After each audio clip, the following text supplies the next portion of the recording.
Please, I need to go home. I don't know where I am. She tried another stranger. Please, help me get on the bus. Hey, pay for this. What? The rain was pouring down. Her legs gave way. She collapsed onto a stone bench, trembling, Please. alone. Then a gentle voice. Ma'am,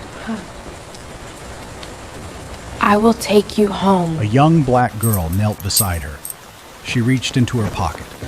$1.35, even though the rent was overdue. Her shoes were worn out. 3 miles in the dark if she gave. But she gave. The daughter of a maid had just given a stranger her last bus fare. A stranger no one wanted to help. What the old woman had done left her speechless. But to understand why Willow did what she did that night, you need to understand what her life looked like every single day. Her name was Willow Foster, 19 years old, born and raised in a neighborhood in Richmond, Virginia, where everybody knew everybody, and everybody was struggling. She lived with her mother, Denise, in a 1-bedroom apartment above a nail salon. The walls were peeling. The kitchen was so small 2 people couldn't stand in it at the same time. The window AC rattled all summer, but barely cooled anything. Every morning, Willow's alarm went off at 5:15. She'd drag herself out of bed, make her mother coffee, set it on the counter with 2 sugars, the way Denise liked it. Then she'd lace up her sneakers, the ones with the sole splitting on the left foot, and head out. 2 buses to get to work. Her boss, Brenda Wilson, ran a laundromat 6 blocks from the freeway. Willow sorted, folded, hauled bags of dirty clothes that weighed more than she did. 8 hours a day, sometimes 10. "Willow, you're dragging today," Brenda said one morning, watching her yawn through a pile of sheets. "I'm fine, Miss Brenda. You were up studying again, weren't you?" "Only till 1. Brenda shook her head. "Girl, you gonna burn out before you make it." Willow smiled. "I'll sleep when I'm a chef." Because that was the thing about Willow. She had a dream. After the laundromat, she'd take another bus across town to Richmond Community College. Evening classes. Culinary arts program. She couldn't afford the fancy institutes. Couldn't afford new textbooks half the time. But she showed up. Every single night. Front row. Notebook open. And that notebook, that was her most prized possession. A beat-up composition book with a cracked spine and coffee-stained pages. But inside? Recipes.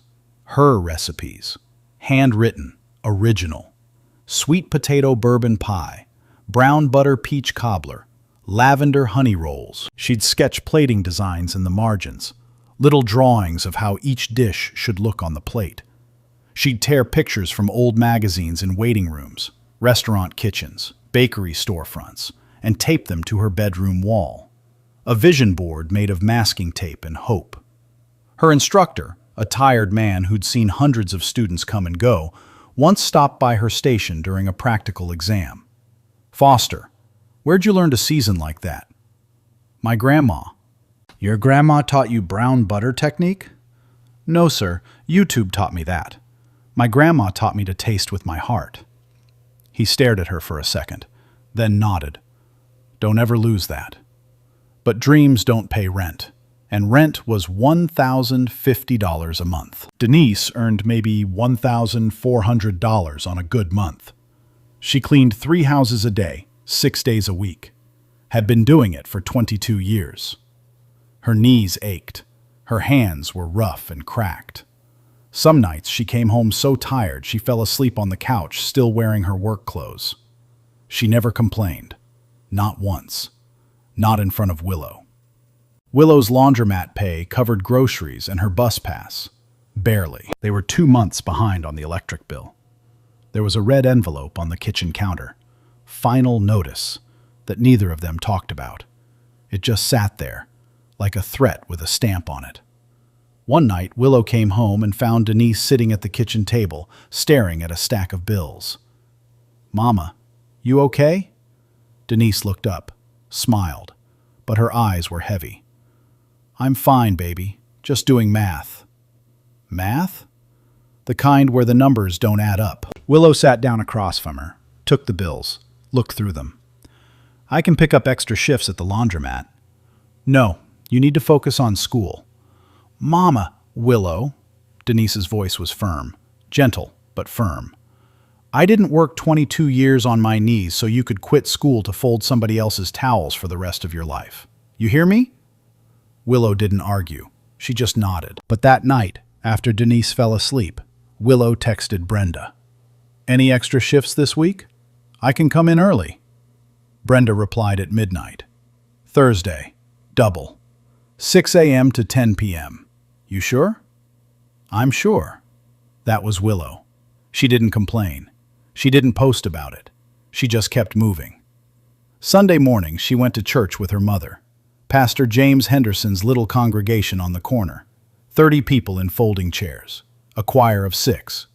But it felt like family. After service, Willow would sometimes bring leftover pastry experiments for the church ladies. Mini sweet potato pies, practice batches from class. Lord, this child can bake, Sister Mabel would say every single week, licking her fingers. Willow would laugh. It's just practice, ma'am. Practice? Baby, this is a calling. Willow wanted to believe that. She really did. But callings don't pay electric bills. Callings don't fix broken shoes.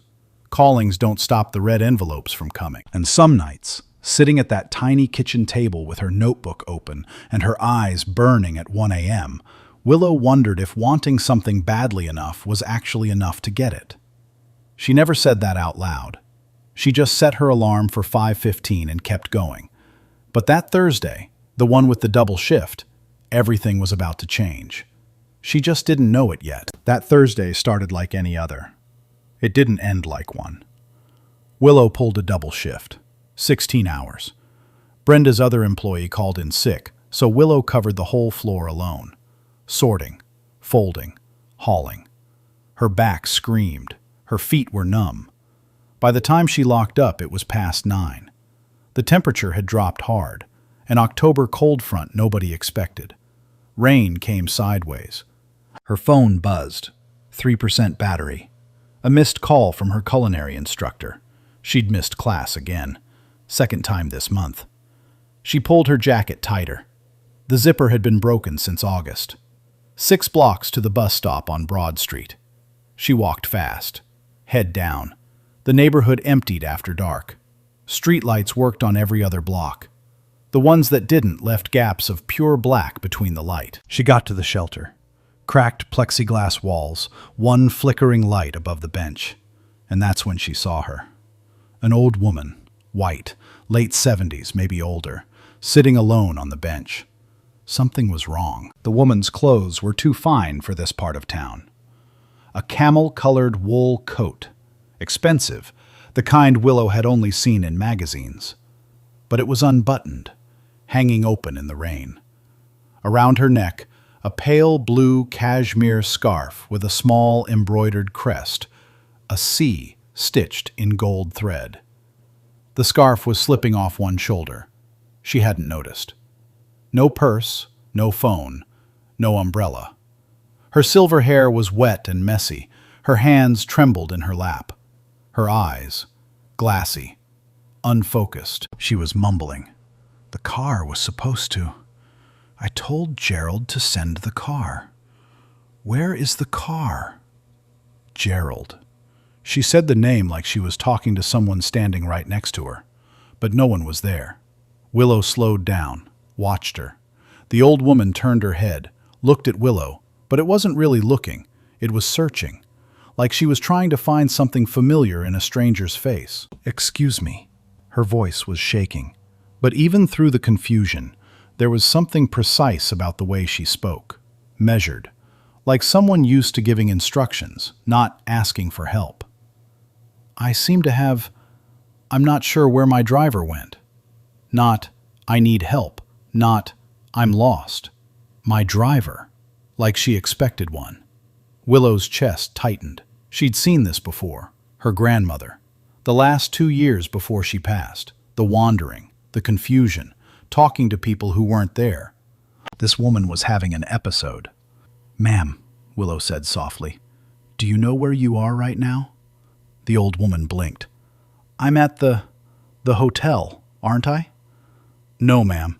You're on Broad Street, in Richmond." Richmond. She repeated it like it meant nothing. Then her face crumbled, a flash of fear she couldn't hide. "I was supposed to be at a dinner. How did I get here?" She tried to stand. Her legs wobbled. She grabbed the bench and sat back down hard. "Please," she whispered. "I need to go home. I don't remember how I got here." Willow looked down the street. Empty. Dark. The bus wasn't coming for 40 minutes. Then she noticed them. 2 men across the street. One nudged the other. They both looked over at the bus stop, not moving yet, but paying attention. Willow's stomach dropped.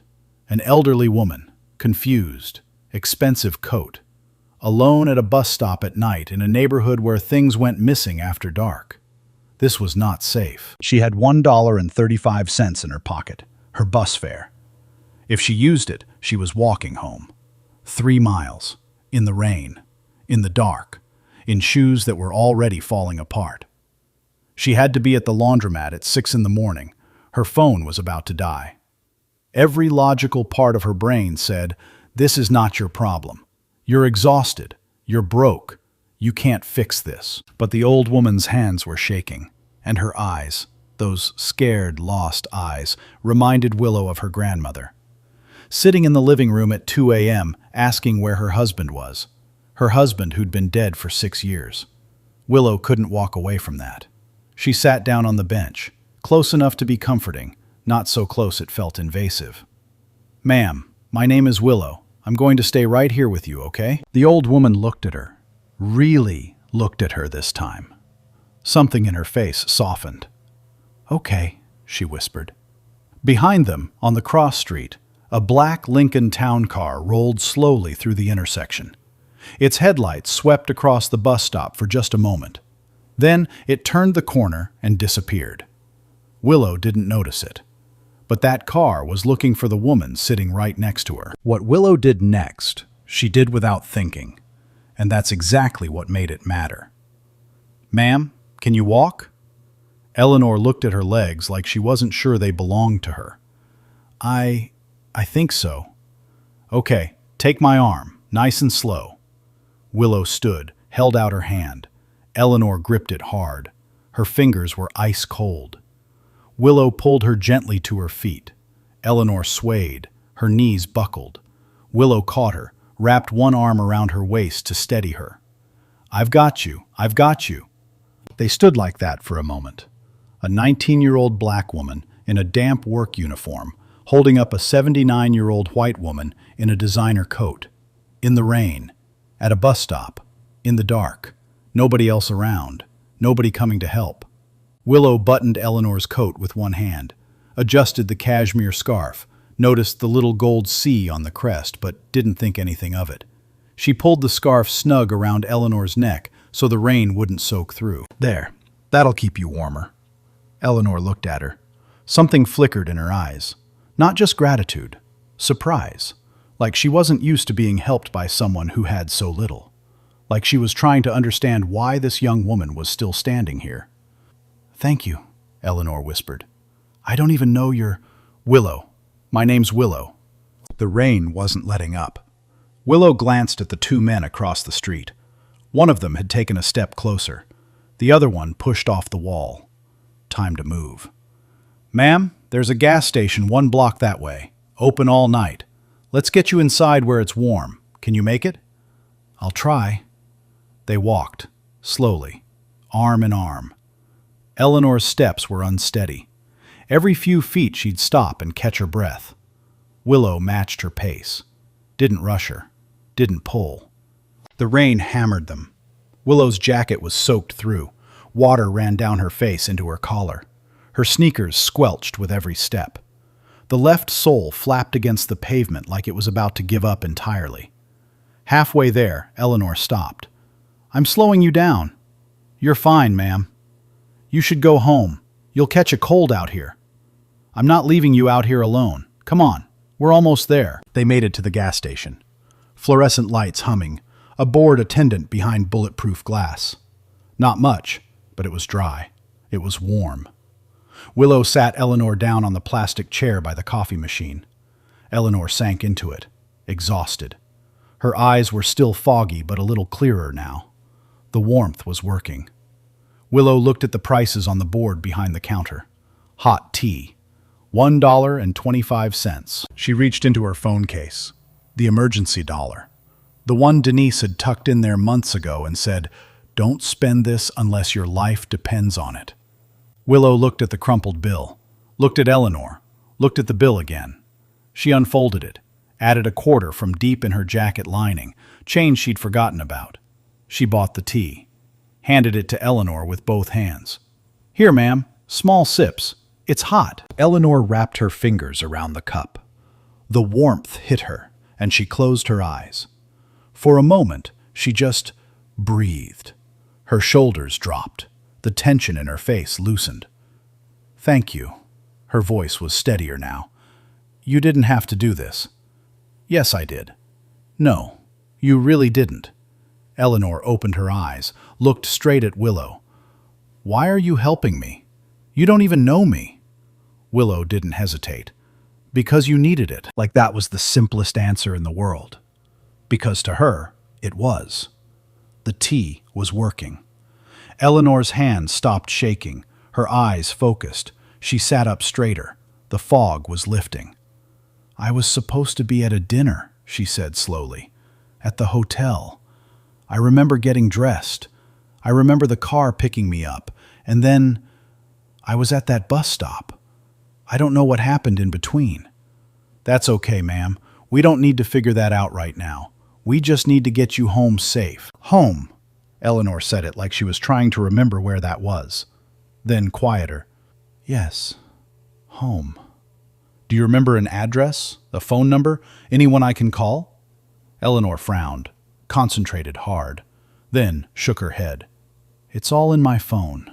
But I don't have my phone." "That's all right. We'll figure it out another way." Willow turned to the attendant. "Sir, can you call a cab for this lady? She needs to get home." The attendant looked at them, shrugged, picked up the phone, made the call. While they waited, Eleanor studied Willow's face. Carefully, like she was filing it away somewhere. "What do you do, Willow?" Willow felt her cheeks get warm. "I work at a laundromat, ma'am." "Is that what you want to do?" A pause, a long one. "No, ma'am." Willow reached into her bag, pulled out the beat-up notebook. "I'm studying to be a pastry chef." She opened it, almost shyly, to the page with her brown butter peach cobbler sketch. Ingredients listed in careful handwriting. A little drawing of the plating in the margin. Notes scribbled around the edges. Eleanor took the notebook, held it under the fluorescent light, ran her fingers slowly along the ingredient list. Her eyes sharpened. The fog lifted completely, just for a moment, and something else appeared. Recognition. Professional interest. "This is a serious recipe," Eleanor said quietly. "You have a palate." Nobody had ever said that to Willow before. Not like that. Not with that kind of authority behind it. "Thank you, ma'am." The cab pulled up outside, yellow light cutting through the rain. Willow helped Eleanor to her feet, walked her to the door. She turned to the attendant and left her name and phone number on a scrap of paper. "In case her family comes looking, tell them Willow Foster helped her. Tell them she's safe." She used her last coins, everything left from deep in her pockets, to cover the first few dollars of the cab fare. "Ma'am, you're going to be okay now." Eleanor stood at the cab door. She took Willow's hand, held it tight, didn't let go. "What is your name again, child?" "Willow. Willow Foster." Eleanor repeated it, slowly, deliberately, like she was pressing it somewhere deep into her memory where the fog couldn't reach. Then she reached beneath her scarf, unclipped a small gold pin, a C monogram, and pressed it into Willow's palm. "Hold on to this. I have a feeling I'll be seeing you again." Willow helped her into the cab, closed the door, watched the taillights shrink and disappear into the rain. Then she stood there, alone, in front of a gas station at 10 p.m. No bus fare, no emergency dollar, no ride, nothing. She looked down at the little gold pin in her hand, turned it over once, put it in her pocket, pulled her broken zippered jacket tight around her shoulders, and started walking. 3 miles, in the dark, in the rain. She hummed the whole way home. Willow got home that night, soaked to the bone. Her socks left wet footprints across the floor. Her jacket dripped a trail from the front door to the bathroom. Denise was asleep on the couch, TV still on, volume low, an infomercial playing to no one. Willow stood there for a second, watching her mother sleep. Denise's work shoes were still on. She hadn't even made it to the bedroom. Willow pulled the blanket from the back of the couch and draped it over her, tucked it around her shoulders the way Denise used to do for her when she was little. Then she peeled off her wet clothes, changed into dry sweats, set her alarm for 5:15.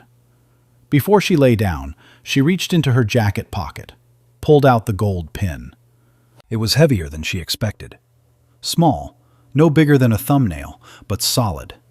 She turned it over under the lamp. The C was clean, sharp, engraved, not stamped. The back had a tiny clasp, the kind you'd find on expensive jewelry. Real gold, she thought. But that can't be right, can it? She set it in the little dish on her nightstand, next to her hair ties and a faded photo of her grandmother. She stared at it for a long time. Then she turned off the lamp and closed her eyes. She fell asleep in under a minute. The next morning, everything went back to normal. Alarm at 5:15, coffee for Denise, 2 buses, the laundromat. Willow told Brenda about the old woman while folding a pile of hospital scrubs. "So, let me get this straight," Brenda said, leaning on the counter. "You gave away your bus fare, spent your emergency dollar, and walked home in the rain. For a stranger." "She was scared, Miss Brenda. She didn't know where she was." "And you didn't think to maybe call somebody? The police? An ambulance?" "My phone was dead." "So you just handled it yourself?" "I guess so." Brenda stared at her, shook her head slowly. "Willow Foster, you are either the kindest person I've ever met or the craziest." "Can I be both?" "You already are, baby. You already are." 2 days passed. Nothing happened. Willow forgot about it. Well, not forgot. She thought about the old woman sometimes. Wondered if she got home safe. Wondered if her family found her. But she didn't dwell on it. She had shifts to cover and classes to catch up on. Then her phone rang. Unknown number. A woman's voice. Crisp. Professional. The kind of voice that sounded like it had never left a message that didn't get returned. "Is this Willow Foster?" "Yes, ma'am." "My name is Patricia. I'm calling on behalf of Mrs. Eleanor Caldwell. She asked me to reach out to you personally." Willow sat down on the edge of her bed. "Is she okay? Did she get home all right?" A pause on the other end, like Patricia wasn't expecting that question first. "She's fine, thank you. She's home and well. Miss Foster, Mrs. Caldwell would like to send you a thank you gift, a check, or perhaps a gift card, whatever you'd prefer." She was very insistent. Willow shook her head even though Patricia couldn't see it. "No, ma'am. Thank you, but no. I didn't help her for money. I'm just glad she got home safe. Please tell her that." Another pause, longer this time. "Ms. Foster, I want you to know something. I've worked for Mrs. Caldwell for 11 years. She doesn't forget a kindness. I just want you to understand that." The line went dead. Willow stared at her phone. Something about the way Patricia said those last words felt heavy, like they meant more than what was on the surface. But Willow had a shift in 20 minutes. She put her phone down, tied her sneakers, and headed for the door. She didn't think about the call again. She probably should have. Willow had no idea that the name Caldwell should have meant something to her, but it was about to. 3 days after the phone call, Willow was sitting in her evening class at Richmond Community College, Hospitality and Food Service. Professor Greer was clicking through a slideshow about boutique hotel dining in America. Willow was half listening. She'd pulled a morning shift and her eyes were heavy. Then a name appeared on the screen. Caldwell Hospitality Group. Willow blinked, sat up. "Founded in 1969 by Gerald and Eleanor Caldwell," Professor Greer said. "Started with a single inn in Charleston. now operates 11 luxury hotels and 3 award-winning restaurants, one of the most respected names in American hospitality. A photo appeared on the next slide. A gala event, crystal chandeliers, and at the center, a woman, silver hair, pearls, standing like she owned the room, because she did. Willow's breath caught. She knew that face. She reached into her bag, pulled out the gold pin, held it under the dim classroom light. The C, clean, sharp, engraved. She looked at the screen, the Caldwell corporate logo, a crest, the same C, the same crest embroidered on the cashmere scarf. Her heart started pounding. She pulled out her phone, typed fast, Eleanor Caldwell. First result, a Forbes profile. A poised, silver-haired woman at a charity event, eyes sharp and clear. It was her, the woman from the bus stop, the woman who couldn't remember where she was, the woman who grabbed Willow's hand and wouldn't let go. Eleanor Caldwell, co-founder of a hospitality empire, net worth in the hundreds of millions. Willow stared at her phone until the screen went black. She sat through the rest of class without hearing a single word. After class, she stood at the bus stop, holding the gold pin in her palm. She could call Patricia back. She could try to reach Eleanor. She could... What? Ask for something? No. She put the pin back in her bag, got on the bus, went home. Because to Willow, it didn't change anything. She helped someone who needed help. That was the end of it. Except it wasn't. In a sunlit office across the state, Eleanor Caldwell sat behind a mahogany desk. Recovered. Composed. Sharp. In front of her, Willow's name and phone number, the one left with the gas station attendant. Next to it, a photograph of Willow's recipe notebook, taken by the cab driver Eleanor had asked to snap before stepping out of the car that night. Eleanor picked up her phone, dialed. Caroline, I need you to find out everything about this girl. What happened next didn't come as a phone call. It came as a black car pulling up to a laundromat on a Tuesday morning. Willow was mid-shift, folding sheets. The radio was playing something soft. Brenda was restocking detergent on the shelves near the window. Then Brenda stopped. Willow. Yeah? Come look at this. Willow walked over, looked through the window. A sleek black town car had parked right outside. Same model, same color. The kind of car that had never once parked on this block. Willow's stomach tightened. She recognized that car. She'd seen it before, rolling through the intersection the night she helped Eleanor. She just hadn't known what it meant. The rear door opened. A woman stepped out. Early 40s, tailored navy blazer, hair pulled back. She moved with quiet confidence, the kind that didn't need to announce itself. She walked around to the other side of the car, opened the door, held out her hand. And Eleanor Caldwell stepped out. Same woman, same silver hair, but everything else was different. This Eleanor was composed, elegant. Her camel coat was buttoned properly. A string of pearls hung at her collarbone. The pale blue cashmere scarf was draped perfectly around her neck, the gold C crest catching the morning light. She walked with a cane, slow, dignified, unhurried, every step deliberate. The contrast hit Willow like a wall. The last time she'd seen this woman, Eleanor had been shaking on a bus stop bench, unable to remember her own address. Soaked, confused, afraid. Now she looked like she owned the building, which, for all Willow knew, she probably did. Brenda grabbed Willow's arm. "Who is that?" Willow couldn't answer. Her mouth had gone dry. The door opened. A little chime rang. Caroline stepped in first, looked around the laundromat. The humming dryers, the plastic chairs, the handwritten out-of-order sign on machine number 4, with polite, neutral eyes. Then Eleanor stepped in behind her. She scanned the room, found Willow, and smiled. "Hello, Willow." Willow stood frozen, a half-folded sheet hanging from her hands. "Ma'am, you remember me." "Of course I remember you." Willow's voice was barely above a whisper. "Are you okay? Are you feeling better?" Eleanor's smile deepened. "Much better, thanks to you." She walked closer, slowly. The cane tapped softly against the linoleum floor. She stopped in front of Willow and looked at her the same way she'd looked at her that night at the gas station, like she was studying something rare. "Willow Foster, the girl who gave me her last dollar." "It was $1.35, Willow said quietly, then immediately felt stupid for correcting her.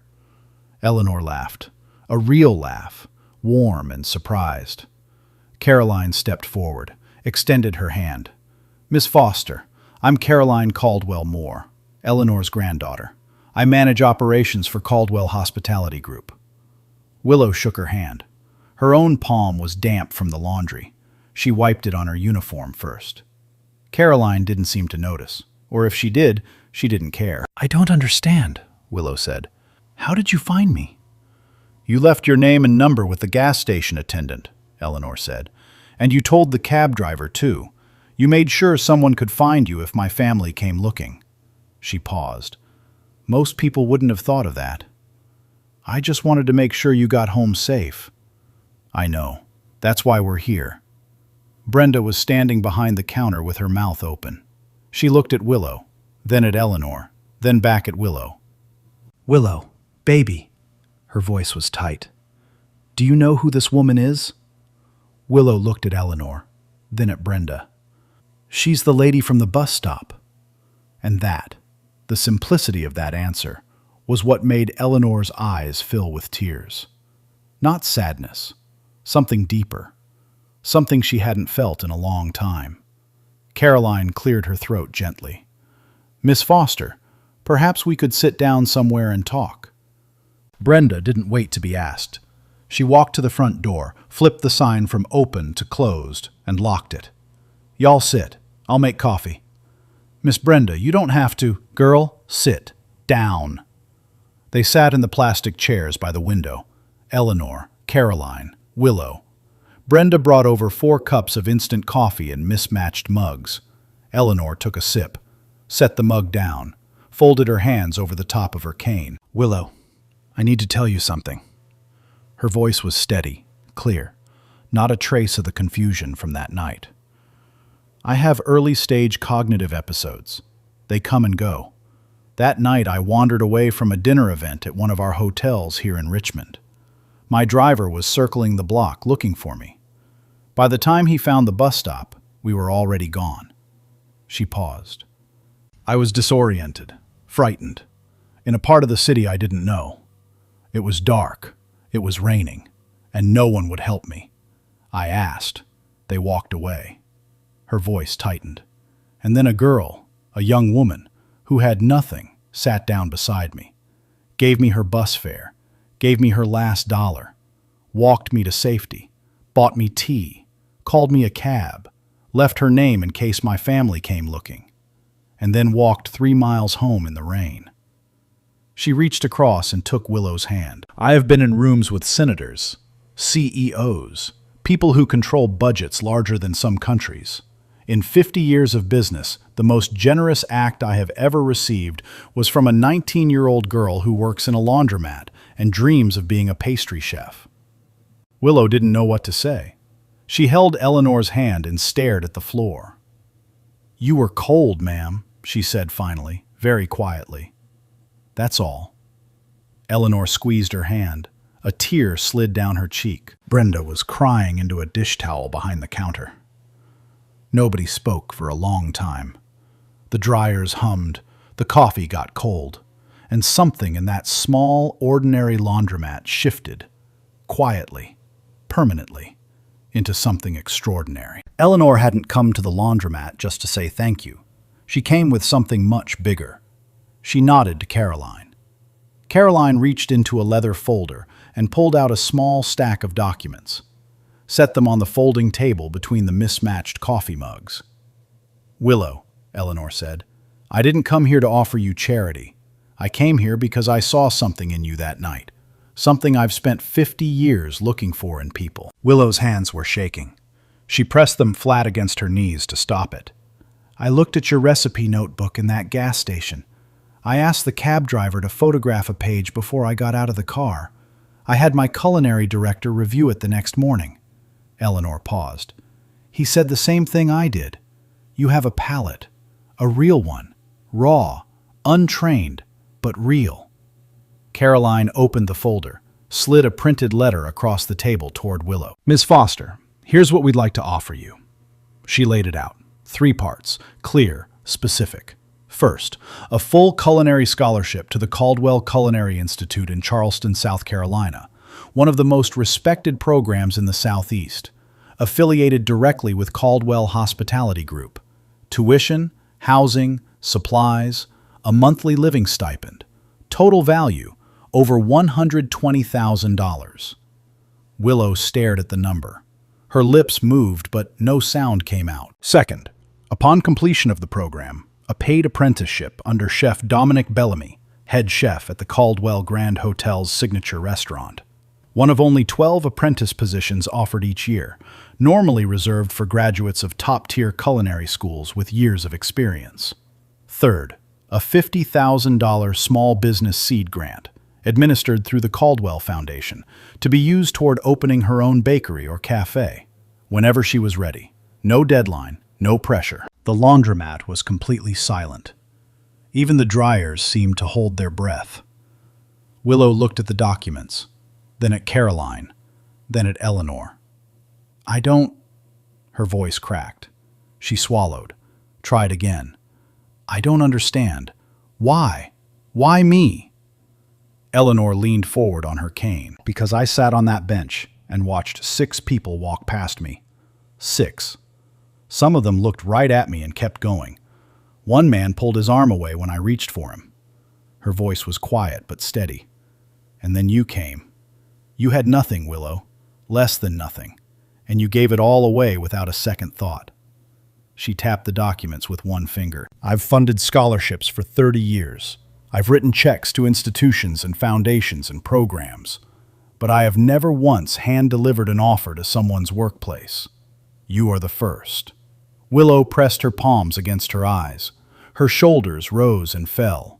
She didn't make a sound, but when she dropped her hands, her cheeks were wet. "I need to ask you something," Willow said. "Anything." "My mama." Willow's voice was barely there. "If I go to Charleston, she's alone. She can't cover rent by herself. She cleans 3 houses a day and it's still not enough. I can't just leave her." Eleanor nodded, like she'd been waiting for exactly this question. "We thought about that." She looked at Caroline. Caroline spoke. "Ms. Foster, we'd like to offer your mother a position as a residential facilities coordinator at our Richmond property, the Caldwell Plaza Hotel. The role comes with a salary of $52,000 a year, full benefits, health insurance, dental, regular hours, Monday through Friday." Willow went completely still. "My mama hasn't had health insurance in 15 years, she whispered. "She will now," Eleanor said. Willow stood up, walked 3 steps away, turned her back to them. Her shoulders were shaking. Brenda put down the dish towel, walked over, put her hands on Willow's shoulders. Didn't say a word, just stood there. After a moment, Willow wiped her face, turned around. "Can I call her? Can I call my mama?" "Of course." Willow pulled out her phone, hands trembling. She dialed. It rang 4 times. "Hey, baby. Everything okay?" "Mama, I need you to come to the laundromat." What? Why? What happened? "Nothing bad. Just, please come, please." Denise arrived 45 minutes later. Still in her cleaning uniform, yellow rubber gloves stuffed in her back pocket. She walked in and stopped dead when she saw Eleanor and Caroline sitting in the plastic chairs. "Willow, what's going on?" Willow took her mother's hand, sat her down, and explained everything. The bus stop, the rain, the old woman, the coins, the tea, the walk home, the gold pin, and now, this. Denise listened without moving. Her eyes got wider with every sentence. When Willow finished, Denise sat very still for a full minute. Then she looked at Eleanor. "You're giving my baby a chance?" Eleanor met her eyes. "Your baby gave me one first." Denise's face broke. She covered her mouth with both hands. The yellow rubber gloves crinkled against her cheeks. She cried silently, shoulders heaving, years of exhaustion and worry and prayer pouring out in a laundromat on a Tuesday afternoon. Willow knelt beside her, held her, let her cry. When Denise finally composed herself, she looked at Willow, nodded once, firm. Willow turned to Eleanor. "Yes, ma'am, I accept." A pause. "But I'm paying this forward. I don't know how yet, but I will. I promise you that." Eleanor smiled, the kind of smile that said she already knew. Willow reached into her bag, pulled out the gold C pin, held it out to Eleanor. "This belongs to you, ma'am." Eleanor reached over, closed Willow's fingers back around it. "Keep it. Consider it your first piece of professional jewelry." Willow looked down at the pin in her palm. Then she looked at her mother. Denise was smiling through tears. Brenda was leaning on the counter, mascara running down both cheeks, nodding like she'd just witnessed a miracle. Maybe she had. But Willow's story didn't end with a scholarship letter and a handshake in a laundromat. What she built with it, that's the part that matters most. 2 weeks later, Willow packed a single suitcase. One pair of good shoes Denise bought her with the first paycheck from her new job. 3 notebooks. The gold pin tucked into a zippered pocket. She took a Greyhound to Charleston. The Caldwell Culinary Institute sat on a tree-lined street near the waterfront. Stone building, tall windows, a kitchen that gleamed like something out of a magazine. Willow stood outside on her first morning and almost turned around. She was the youngest in her cohort, one of only 3 black students. Most of her classmates had parents who owned restaurants or had traveled through Europe tasting food she'd only read about. The first month was brutal. Techniques she'd never heard of, equipment she'd never touched. A French instructor who corrected her knife grip so many times she started dreaming about it. She called Denise one night, sat on the floor of her dorm room. "Mama, I think I'm in over my head." Denise was quiet. Then, "Baby, you walked 3 miles in the rain for a stranger. You think a French chef is going to break you?" Willow laughed, then cried, then laughed again. She stayed, practiced when everyone else went out, filled notebook after notebook. The French instructor stopped correcting her grip after the 2nd month. By the 4th, he was using her plating as an example for the class. Chef Dominic Bellamy visited the institute monthly to review apprentice candidates. He watched Willow during a practical exam, stood behind her station for 10 minutes without a word. Afterward, he stopped her in the hallway. "Foster, where did you learn to season like that?" "My grandma taught me to taste with my heart." Bellamy stared at her. "Don't ever lose that." She didn't. Meanwhile, back in Richmond, Denise was becoming herself again, the version that 22 years of cleaning other people's houses had buried. She had a desk, a nameplate, business cards. She'd hold one sometimes and just look at it. Denise Foster, Residential Facilities Coordinator, Caldwell Plaza Hotel. Health insurance, dental, a retirement plan. For the first time in 15 years, she saw a doctor for a checkup, not an emergency. She called Willow every Sunday evening. Their conversations were lighter. Denise laughed more, worried less. The red envelope was gone from the kitchen counter. 18 months after arriving in Charleston, Willow graduated, top of her class. Specialization, pastry and artisan baking. Her thesis dessert? Brown butter peach cobbler with lavender honey glaze. The same recipe from the beat-up notebook. The one Eleanor had studied under fluorescent lights in a gas station at 10 p.m. A regional food magazine featured it, called it a masterpiece of Southern reinvention. Willow used the $50,000 seed grant plus a small business loan to open Foster's, a bakery and cafe in her old Richmond neighborhood. Same block as the laundromat. Same block as Pastor Henderson's church. Warm lighting, exposed brick, a long community table in the center where anyone could sit. Opening day, she hired 8 employees from the neighborhood. 4 were young people who'd been out of work or out of school. She trained them herself. She launched the First Dollar program, inspired by the emergency dollar she'd spent on Eleanor's tea. Every week, Foster's provided free pastry bags to families in the neighborhood. No applications, no questions. Just come and take what you need. Pastor Henderson partnered with her to offer free Saturday baking classes for local kids at the church. Supplies funded by a grant from the Caldwell Foundation. A local news station picked up the story. From bus fare to bakery, how one act of kindness changed a neighborhood. 2 million views in a week. People from across Richmond started coming. Some had never set foot in that neighborhood before. The barbershop saw more traffic. The bodega owner paid off his tab. New businesses started asking about empty storefronts on the block. The neighborhood was breathing again. And on opening day, Eleanor Caldwell sat at the community table, ordered a slice of brown butter peach cobbler, took one bite, closed her eyes. "Even better than the sketch," she said. Willow smiled from behind the counter, chef's coat with her name embroidered on it, and pinned to her lapel, the gold C. One evening, about a year after the bakery opened, Willow was closing up. It had been a long day, a good day. The display cases were nearly empty. The community table had been full since morning. She was wiping down the counter when the bell above the door chimed. A young woman stepped in, barely 18, soaked from the rain. A baby on her hip wrapped in a thin blanket. The baby was fussing quietly. The woman bounced her gently, eyes darting around the shop. She looked at the pastry case, then at the prices on the chalkboard. Then she opened her palm and counted what she had. Not enough. Not even close. She started to turn toward the door.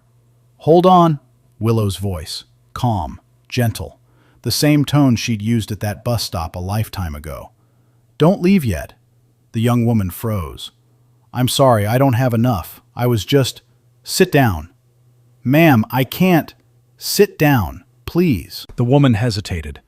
Then she sat at the community table, shifted the baby to her other hip.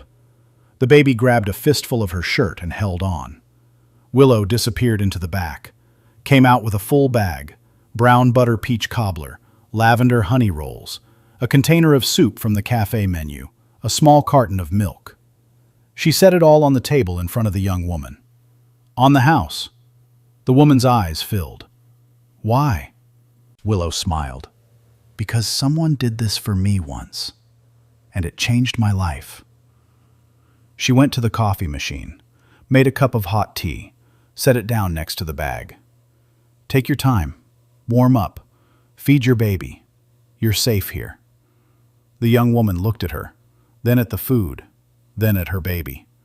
She pressed her face into the baby's hair and cried without making a sound. In the corner booth, Denise sat with a tablet, going over her weekly schedule. She'd been promoted again. She watched Willow with the young mother and felt a warmth she couldn't name, a fullness. Everything she'd prayed for, every Sunday, every candle, every whispered, "Lord, please give my baby a chance." It landed, all of it. Behind the bakery counter, mounted in a small shadow box on the wall, was the gold C pin. Beneath it, a handwritten card in Willow's script, "For when you're cold. W.F." Later that night, Willow locked up Foster's, stood outside under the sign, rain drizzling softly. She pulled her jacket tight, a good jacket now, warm and dry, and looked up at the sky. Same streets, same neighborhood, different life.